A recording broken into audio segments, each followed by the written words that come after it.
Welcome to the Eye on Annapolis Local Business Spotlight. There are thousands of locally owned businesses in the area, some small and some large. Some you may know and others you don't.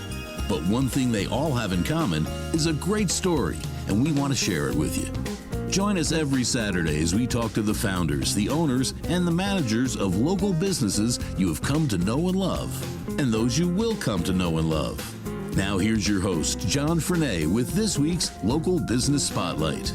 Well, we're up here at 2165 Defense Highway in Crofton, behind the little shack that's called Rita's and just adjacent to the bowling alley, for a store that some people are probably very happy is back in business and back in the area. But we're here at Play It Again Sports with the owner, Antoine. How are you? I'm doing great. How are you? Awesome. I tell you, Play It Again Sports is a godsend. I mean, it existed when my kids were little, and I had one that wanted to try every single sport. And I think I don't know whether Google was around at that point, but I think she Googled the ones that were the most expensive for the equipment. And it was just, she couldn't do soccer where we get her a pair of cleats and let her, Cleats and shin guards and you're good to go. Yeah, no, I mean, it was absolutely everything. But Play It Again Sports is essentially, in the most simplest terms, a consignment store for sporting equipment, correct? Yep. We do new and used sporting goods. So we'll also, we've got some, contracts with vendors. So we'll do some new, but most of it is used, purchased from the community. So we'll either buy equipment from the community and pay out either in cash or store credit. So you can build in your upgrades, if you will, for the next season. Well, I know. I mean, before we started recording, you told me that you have like half a football team as far as kids go. Correct. Yep. But with kids, I mean, when they're so little, I mean, they're outgrowing the onesies and the shoes and just everything. And as a child gets involved in sports, I mean, they're constantly outgrowing that stuff, and you don't get the life out of them. You don't get the use out of them. Yep. And you're able to get something back and continue on. And that's the beauty of this concept. Absolutely. So you mentioned the onesies and things like that. We started looking for Once Upon a Child. We frequented the Once Upon a Child up in Cambrils. So shout out to them. But we did a lot of our shopping there for our oldest two. And then we started thinking about the concept, and then pandemic hit. And so we slowed down on the, moving forward with any of that stuff. So, and ended up picking up probably in 2021, and here we are. Sure. Well, I mean, sports was sort of rediscovered during the pandemic and being outside and everything else. Obviously, organized sports took a big hit as far as shutting it down. But I think a lot of people really recognize the benefit, the value of being outside, and certainly the parks and athletics and everything else came into plan there. Well, how did you come in to be a business owner?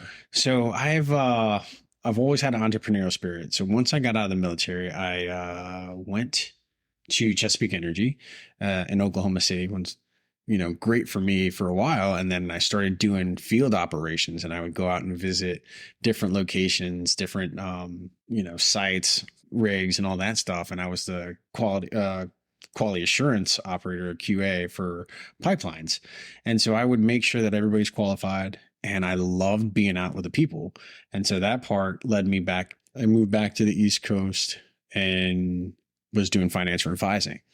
Fell in love with that for a while, and I was helping people and realized that, I really like this business part. I really want to do something that's my own, or that we can call our own, but didn't know what to start. So we started looking for different venues, different avenues. And then we circled back to the Once Upon a Child. And I found out that Play It Again Sports brand was owned by Winmark as well. So I just pretty much transferred all of my applications from the Once Upon a Child over to the just a Play It Again little can of liquid paper and just change the name of it and let it go. Well, you had a really kind of a circuitous trip here. Yeah. I mean, between the military and oil and energy and everything else. How long has this store been open? So our store opened, we opened to start buying gear February 13th. And then we did our grand opening weekend on March 30th. So we've only been around for about 4 months. When you say you started buying your gear, I mean, is that how you get your inventory? That's you said you have, it's mostly thing, but I mean, you buy it. Yep. And we buy it from the community. So we started buying, we had a period of about 6 weeks or so where we were just buying only. A lot of broken hearts when they wanted to come in and buy things, but we couldn't sell anything until after we did our grand opening with the franchise. Oh, okay. So, and just out of curiosity, with the franchise, I mean, when that's just purchasing the inventory, that's just part of your cost of doing business. That is. So And then you've got to sort of evaluate everything that's coming in to see whether it's in good shape, is still usable, is safe. Yep. That's the thing. So, like for helmets, for example, you have to make sure they're within the shelf life. There's certain requirements for lacrosse pads that you have to make sure that you're meeting those things too. So you can't resell gear that's not certified. So anything that we have to look at, we'll take into consideration for quality, brand, different things like that, and make sure that everything's working order, free of odors and clean and all that stuff too. So it's a pretty arduous process, but at the same time, people are looking for quality, and that's what we specialize in. I mean, right now, I mean, too, the economy is a little bit shaky. I mean, I wouldn't say we're in this, recession or depression yet. I mean, everybody will argue whether we are or aren't, but I mean, people are reining in. I mean, and obviously, sports equipment is expensive. I know. Got back into biking after many, many years, and when I went in, I was like looking like, oh, where's like the $199 Huffy? And it just didn't exist. So I mean, isn't any kind of sport is expensive, whether it be shoes or pads or helmets or lacrosse sticks. I mean, I was walking back here, I was just awed by the inventory that you guys have. Yeah, absolutely. So, and that's right. Like sports, having 4 kids, like you mentioned, I know that every season's going to be different. Especially with twins, having to buy 2 pairs of cleats or having to buy, 2 baseball bats or 2 gloves, any of that stuff, it's costly. So part of the reason why we did this, I also love sports. I grew up in sports. I played sports my whole life, and getting to see the joy that it brings for a kid to see something that they really want, that they don't have to go out and pay, the retail price for, and their parents are happy that they get a decent price for something their kids are going to grow out of in a year and could possibly bring it back the following season to upgrade. So, right. It's just all built in. A new size cleats, new little bigger pads, or whatever it may be. Well, what type of equipment do you sell? I mean, I mean, I was surprised to see bicycles out front. Yep. You've got, there's some clothing, there's some, you've got pretty much everything here. Yeah. So most sports we do fitness equipment, so weights. We've got some new treadmills. We've got a couple used treadmills, things like that. Those things we're kind of slowing down on a little bit just because people are back to the gym. So they don't necessarily want to buy the home fitness equipment as much as they were. And I wouldn't think of Play It Again Sports as the place to go for a treadmill, to be honest with you. Yeah, no, some people don't, but when you're looking for a good deal, it's always, it's a good place to look. Check good it to out. know. There's the tip for everybody. So it depends on how that market stays. If it continues to be slower, we may switch, but that's the beauty about being a franchise owner. We can switch to what's working, what's not, what people like, what don't. So we have bikes, we have baseball, lacrosse, football, field hockey is another one that people don't necessarily think of because most of it's online. There's not a real physical presence for field hockey locally. Interesting. So we are one of the few that does do field hockey. Not so much cricket or skiing. Not so much cricket. Skiing's been an interesting one. So we can do some skiing and snow sports, but it's also very challenging because the last few years haven't produced as much snow.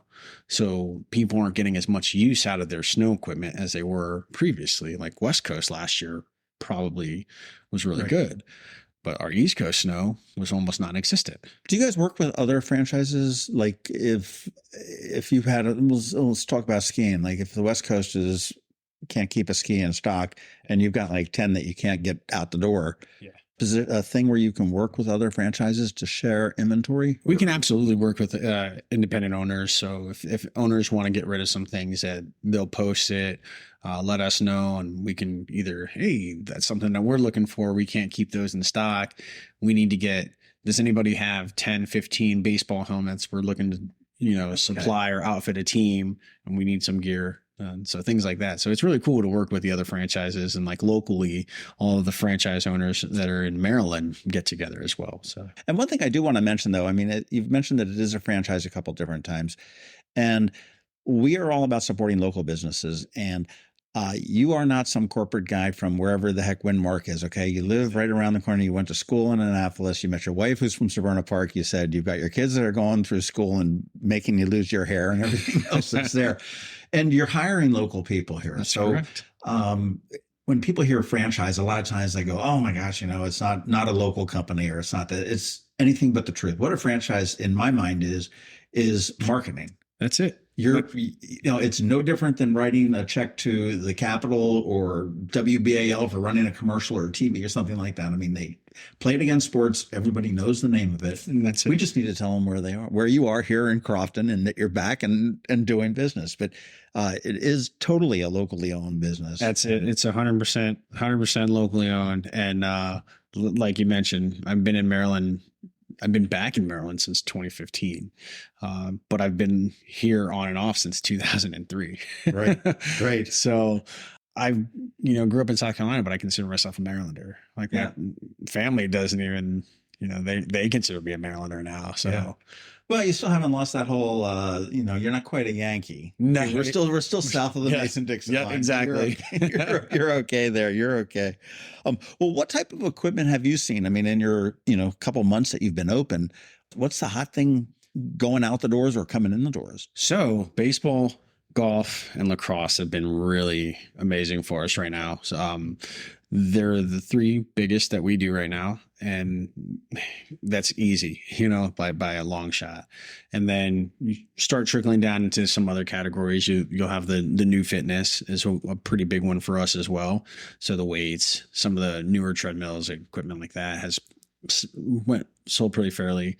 Bikes has been really good for us as well. So really broad spectrum. I'm hoping for hockey to be a really good category for us as well, especially being around Piney Orchard. I was going to say you're right down the road from Piney Orchard Ice Cream, and up the road from Bowie. So we're not. Are they doing their ice rink? They're not doing the new one. There's still one at Allen Pond. Yeah. So I don't know if that's going to change. I heard the new Mirror Lake squashed the new one. Yeah, I'm not sure what happened with that project, but politics at play. I'm sure. Yeah, I'm sure.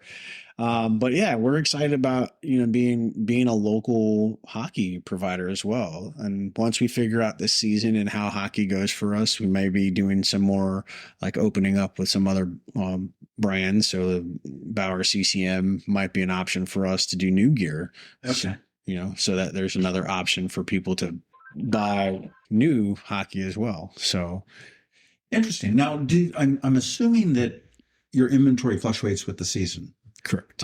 Okay, we're here in horrible heat and sunshine right now, so golf makes sense. Baseball season, that's is in full swing. So I imagine that come fall, you're going to see the baseball declining a little bit, your inventory, and then bringing in more football and maybe some basketball stuff. Yeah, so we'll probably switch a little bit.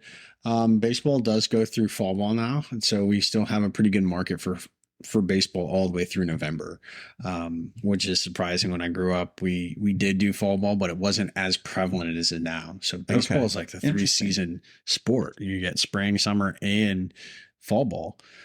So baseball will slow down probably winter months, but for the most part, baseball will be around year round. Almost, yeah. And then as baseball winds down, lacrosse will do its smaller fall season or indoor, and then we'll go into field hockey will pick up. Field hockey has already started picking up, so that's really good for us. And then hockey as well. So hockey is going to be a big fall winter sport for us, and that's really where we're looking to. Football has kind of declined in the area as far as like just locally. It's not as much, or a lot of the teams get their gear sourced. So it's really difficult to understand what the market is for football right now. I've got to be more cognizant of when I do purchase football or how it's working or what kind of inventory levels we carry, because, it's not right down the road, where the big box stores have football gear. Right. So we source most of it. I'm not going to really do new football. I'll do used football for now until I find out whether or not there's a good market for it. Got to think. I mean, as I was thinking about your inventory, though, you've got to be a little bit of a gambler there, because I mean, I've got a bunch of football gear out in my car, and you say, okay, fine, I'll give you, whatever for it, and then you can't sell it. If it's never sold, that's a loss to you, right? Correct. It's just inventory stash. stashes up, where it starts building up, and it just gives us ideas about what's a good buy, what's not a good buy. So then we'll take that inventory that we still have sitting and make note of it and say, hey, next year we don't buy as much football gear because football gear doesn't sell very well here, or we have to do a bigger push to get more football. How do you get rid of some of your inventory? Do you just reduce price? I mean, is that, I know like some yeah, sometimes we'll do a discount. We'll do like a summer sale, or we'll do 10% holiday off of sale. all football. Correct. Okay. Yeah, so we can do like clearances and things like that during the end of the season. So we'll probably have a couple of them coming up here in the next couple months for a few sports. How do you determine value and stuff like that? Is that just sort of an eyeball type of a thing, and your employees having to? I mean, I'm sure there's probably some sort of a Kelley Blue Book for sporting goods out there somewhere. So we have a little bit of both. So it's all trained on what to look for, but we also do some comparisons to see what's out there, what the other local stores are doing. But we also have the reason we pay franchise. Their system calculates kind of what you should be paying for levels of gear based on the quality, brand, and condition. So, well, I know my kids have gone into some of the consignment stores, and I think they've got the Plato's Closet up in Towson, and then there's one Chesapeake Cheapskates over at the festival at Riva, which Cheapskate it's something or other, but it's and they do that as well. They're like, okay, well, I'll date myself, but oh look, there's Jordache jeans, and this is this model year, and it should be depending on the condition, it should be between this and this. Yep. And that makes it a little bit easier. But again, your expertise, knowing what this market is and your employees, for sure. Really do. What's the most oddball sporting stuff that people would be surprised at to know that you may carry or have carried? Or so we've tried almost everything since opening. It's been interesting. Like we've sold some water sports, so life jackets, things like that. Okay. Some personal flotation devices have come in. Fitness trampoline was one of them. That was an interesting one. We thought that was going to be here for a while, but it ended up going to the right person who really enjoyed it. So that made us really happy. Do you get into kayaks or stand-up paddleboards at all? Or we do have a couple stand-up paddleboards. We have dabbled in. I'm open to it, but once I get them in, they just kind of sit. So the market for them is it's a good market here, but you also have a lot of competition within that specializes specifically in stand-ups. Okay. Yeah. And kayaks and things like that. So. Right. No, I just didn't know, because I mean, I think people trade up those, like they trade boats up, they get a nice one, and it's like, okay, I've done this one for 2 years, I want a different one, or a little bit more of a competitive one, or something along those lines. I mean, do you guys work with team sports? I'm assuming not colleges and stuff like that. They've got their own. It's a whole different animal. Yeah. But do you work with youth team sports? So we also do team sports. So like most of the local teams or organizations have opportunity. Like if we get a chance to meet up, we can certainly do team buys, like where we do complete outfits for their teams. Like if there's a club lacrosse team that's looking to get new helmets or things like that, or jerseys, we can also work with them on those. So okay, so that's the new part of your business that you've got access to. Yeah, it's a lot of the newer part. So we'll do that, but we also have access to, like I said, some of the vendors and that are bigger players in the sports world. So if people need to outfit or get baseballs for their team or whatever the case may be, or new catcher's gear for their team use, those are things that we can help with, and we can also get certainly better prices than what they would do if they had to go direct to retail. Good deal. All the coaches listening, now you know. Absolutely.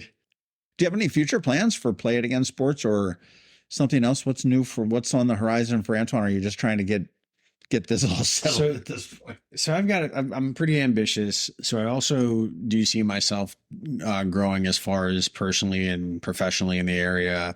I do want to get more involved in the community and figure out more ways to do that. So for me, I also do plan on doing a little bit of real estate as I, get my footing here, and I'm able to keep the team going and get the right management team in place. And we'll be doing a little bit of that as well, and growing through that area. And I also, want to figure out better ways to give back to the community. So right now I work with an organization called Field of Dreams down in DC. It's a it's a sport camp for some of the kids that are in Southeast DC, and I'm going out tomorrow to help do some baseball training. So things like that are really, what I'm finding my passion and my strong suit in as well. Awesome. Well, congratulations on the opening. I encourage anybody that has, and certainly any children that are in any kind of organized sports, but anybody that's, into any kind of athletic endeavor, to come check it out. Play It Again Sports is at 2165 Defense Highway. And you said the earmarks are the Ritas in front and the bowling alley in back, the Crofton Bowling Alley. It's just, I'll say a couple blocks off of Route 301. I'm not sure where it switches there. And your website is playitigainsportscrofton.com. Yep. That's it. And that's that. And now I've not been on the website too much, but does that have like some of your inventory? So that's the other good thing. So we also do in-store pickup. So you can buy, most of our inventory is listed online. So some of the higher end stuff will definitely be listed online. I do ship out pretty daily. Most of our disc golf ships. I do a lot of disc golf shipping. That's another one that people haven't really. Okay. That's taken off. Pickleball's taken off a lot. We haven't done as much pickleball, but for sure, disc golf is becoming a big sport for us. It's been really interesting to see the differences, but we do have most of our inventory online, and we'll send it out, or we can pick it up in store. So again, you want to go to Play It Again Sports Crofton. That's all one big long word.com, or head on up to 2165 Defense Highway. See Antoine and his crew. And when you walk in the store, and I thought it was going to be the one in Jennifer Road, I think, was very, very small. Yeah. This is a giant store, tons and tons of stuff, and you'll be very surprised when you come in here. Prices, certainly if you're looking to get into a sport, it probably makes a lot of sense to come see you, to see whether it's a sport for you, as opposed to diving in head first and you don't go into horse racing and buy the Kentucky Derby winner to start. But thank you so much for inviting me up. Again, Play It Again Sports, Crofton.com. Come on up and see Antoine, and for really any of your sports needs, man. Thanks so much. Absolutely. Thank you. Thanks for listening to this week's Local Business Spotlight. Please make sure to visit eyeonannapolis.net for all your local news, events, and opinion. And in case you haven't already, please subscribe to the Eye on Annapolis Daily News Brief, where we bring you all the day's local news direct to your phone, tablet, or computer in about 10 minutes. It comes to you at 6 a.m. every Monday through Friday, and you can subscribe on Apple Podcasts, Google Podcasts, or wherever you get your podcasts.